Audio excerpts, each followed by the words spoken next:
ইরানের পর এবার আমরা পাকিস্তানের পারমাণবিক কর্মসূচি বন্ধের চিন্তাভাবনা করছি বলে মন্তব্য করেছেন ইসরায়েলের সাবেক উপ-প্রতিরক্ষামন্ত্রী ও লেবার পার্টির কেন্দ্রীয় কমিটির প্রভাবশালী নেতা মেইর মাসরি।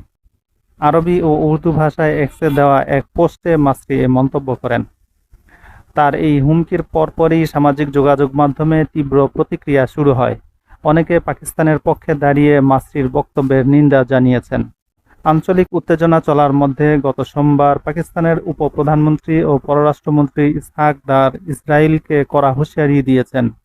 ইসহাক দার বলেন, ইসরায়েলের জন্য আমাদের বার্তা স্পষ্ট, পাকিস্তানের দিকে তাকানোর সাহস করো না।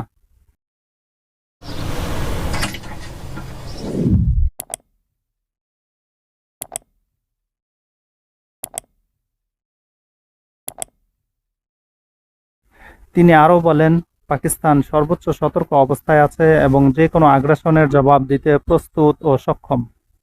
ইসহাক দার স্মরণ করিয়ে দেন, ভারতের সঙ্গে উত্তেজনার সময় পুরো জাতি যেভাবে ঐক্যবদ্ধ ছিল সেভাবেই সার্বভৌমত্ব রক্ষায় এখনও সবাই একযোগে প্রস্তুত থাকবে।